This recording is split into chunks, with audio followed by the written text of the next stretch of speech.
ناس يقولون انها للظلماوي وناس يسندونها الغير. يعني عن القهوة؟ عن القهوة يوم انه يقول لها صايدة او كذا او كذا. طيب هذا طال عمرك ما هي للظلماوي. هذه طال عمرك العلوش بن ظويهر من عنزي. علوش بن ظويهر؟ اي نعم من عنزي. شيخ الغضاوري من عنزي. من ولد سليمان. من نعم. جرنا سالفتها. سالفتها طال عمرك عند بن رشيد.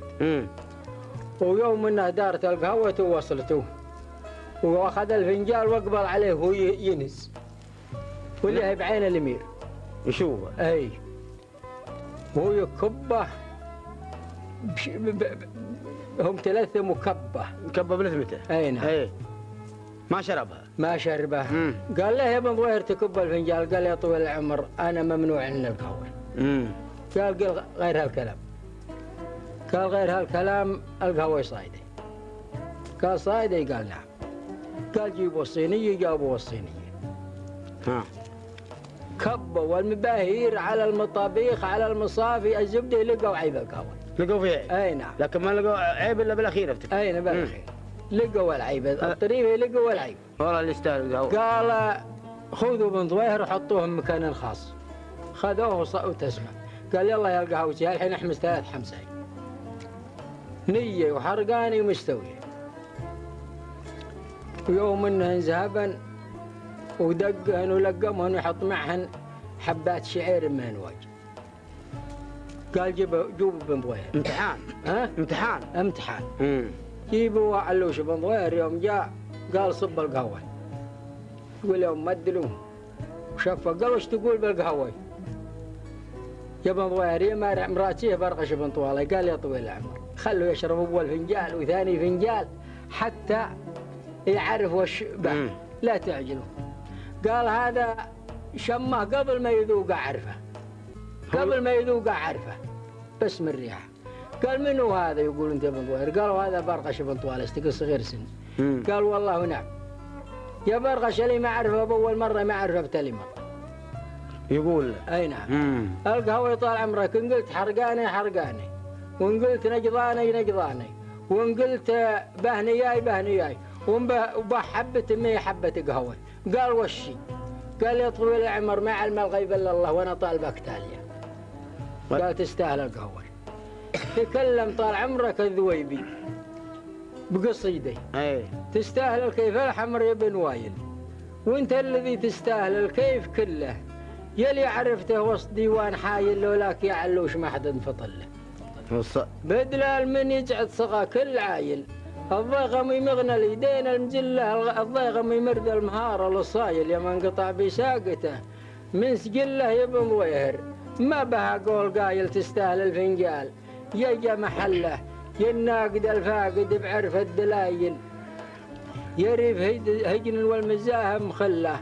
ربعك بني وايل خيار القبايل مثل الجبال الراسيات المظلة زبن الدخيل اللي تولاه عايل الخيل الجيش دونه ورمك مرد فله. كفو والله. نعم عبيد الرشيد شاعر وشيخ وفارس كله. قال على الوفا مع الخوي. مع الخوي. يقول طلبت ربا يعلم السر والغيب سبحانه. يقبل صلاة اللي ويقبل صيامي ويجعل لنا عرض النزيه عن العيب ويفكنا من شر سوى الفهامي وبنادم من ملف الخطا والعذريب. لو ما فعلت ترمى عليها التهامي. فابعدت نفسي عن شبه الشك والريب ولا حسب يلقون العرب بي كلامي. ربعي لقوه بيعقب شي بعذريب تسطير كتب مفسرين الحلامي. قلت اخبروني يا ملوش والعيب قالوا على ساقت رفيجك تحامي. قلت هذا عيب ومن قديم لنا عيب متورثينه من خوال وعمامي. العيب ترك المعرضة بالمواجيب ولا الخوي فزعته مال لامي. خوينا من اجدع للقصصيب يجبر بنا له كثير العظام متعلين. عدوا على الشناخيب راس حيد نايف ما يضامي والشر ما نسعى. الجرة بتجريب وندري اللي هبت لنا بلولامي. هذه قدايمنا اللي عد والطيب وكل نريع الفعل هلها القدامي يوم الوغى. ما نستشير الزواريب يا طار سود العيون الثامي مركاضنا يشبع بها الطير والذيب ونروي مع طيش السيوف الضوامي. نلحق على سرد نجنك جناديب ومطرقت يذهب ريش النعام يتلون ابو بند الربيع الرعبيب يلي على خيره تعيش اليتام يعاش راس معذب الكنس النيب حريبنا ما يهتني بالمنام يغنوبها يا راس بين العياديب نقص مصر للشام لديار يامي.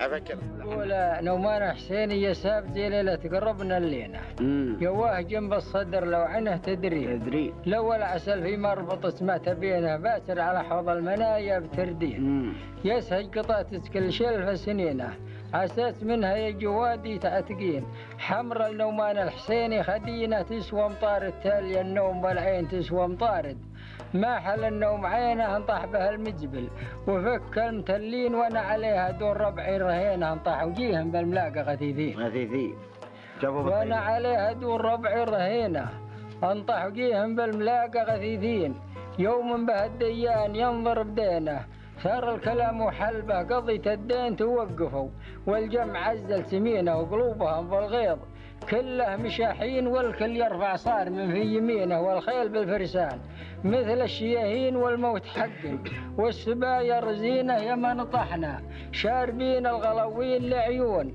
من يزهى وشامه جبينه لحسالي ليلة الغزو ماشيين لحسالي كلمتين ثمينه سلمة خفا والناس ما هم مدارين هذا ما قال نومان حسين.